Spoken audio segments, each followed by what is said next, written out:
Hey guys, today I want to share an essay that I wrote called Children Are Disappointing. In college, I had a friend in my major named Joy who was about a decade older than me, and I knew she had children. I also knew she didn't live with them for some reason, which made me wonder. One day, she gave me a little glimpse as to why, as she told me how another girl in our major that we knew was gay and engaged and was so excited to get married and start a family. Joy said to me, I just want to shake her, as in shake her out of the desire to have children. Apparently, Joy's experience of her children was incredibly disappointing. And so she surrendered the office of motherhood altogether by allowing her children, her young children, to live full time with her ex husband. I remember an older woman I once knew named Pam, who once told me how when her daughter turned 10, she just couldn't handle her anymore. And so, much like Joy, Pam surrendered the office of motherhood and had her daughter go live full time with her ex husband. I know as a baby, I was also a disappointment to my mother, and were many of my clients, if not most, a disappointment to their mothers. I know of mothers who had nervous breakdowns when their children were young, the age where children cry loudly and demandingly, which can sound like rejection to parents with fragile egos.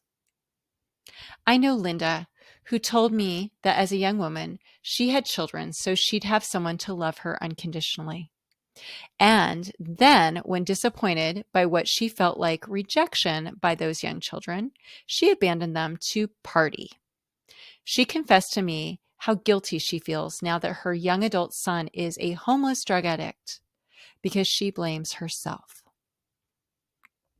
I would be lying if I pretended I don't relate to these women because I do. And like them, I idealized motherhood and I too found it disappointing. But I had enough knowledge, wherewithal, and support to also find my child delightful.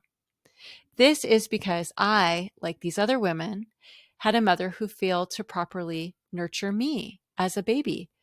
But additionally, I also had an attachment figure who did attune to me consistently.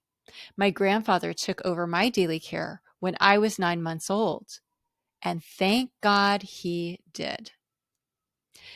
Children who receive empathy and nurture internalize it and are able to then have empathy toward others.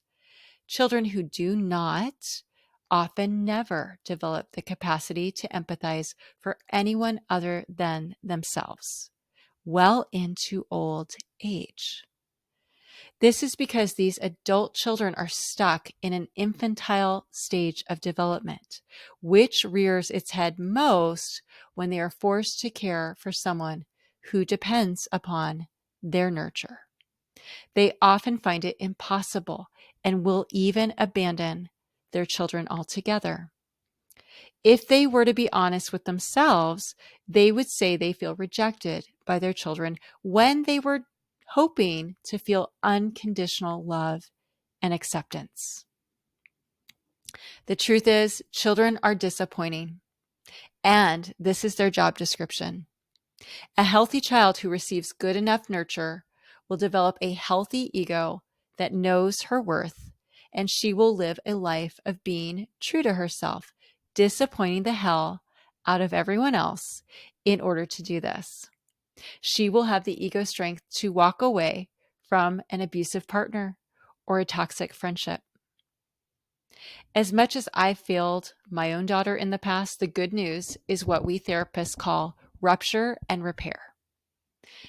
When we as parents own our failures and apologize to our children, changing our behavior in order to win back their trust and allowing ourselves to receive their honest and open feedback, not only does our relationship heal, but they do. It's never too late for a child to learn that they matter when the parent finally shows her that she does by listening with the goal of understanding and helping her feel seen. As I've shared in the past, the rupture between myself and my daughter lasted 14 long years and was incredibly painful for both of us. But when I finally repaired the relationship, her 14-year-long experience of chronic headaches and stomach aches ended abruptly.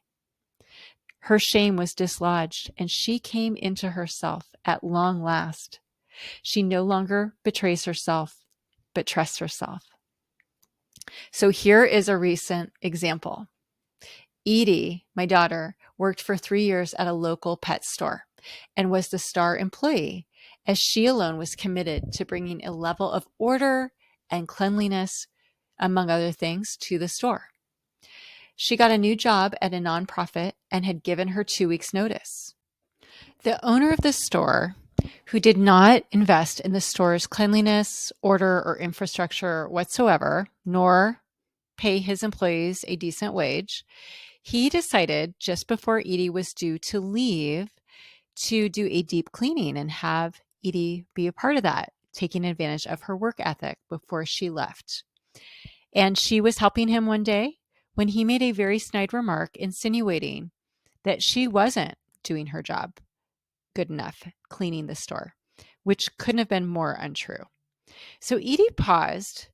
She took a little break. She checked in with herself, and she decided to trust her gut in that moment and to just walk out and never look back. She decided to leave about a week and a half prior to when she was scheduled to because of this boss's behavior. She decided to be true to herself. When she got home and told me this, my eyes teared up, and I couldn't have been more proud of her in that moment than if she had just told me she graduated from graduate school or gotten a 6-figure job. You know why?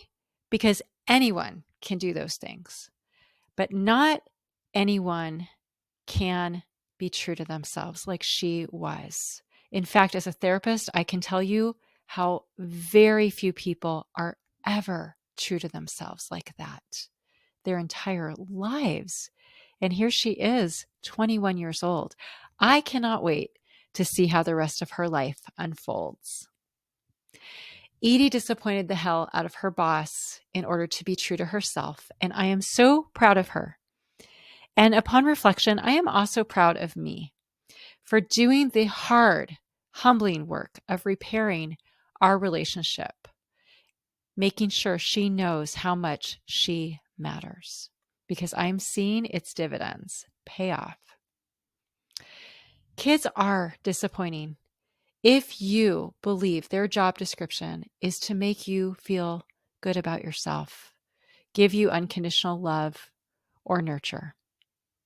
But if you can let go of these unrealistic expectations and meet those needs for yourself, you will find your kids to be delightful.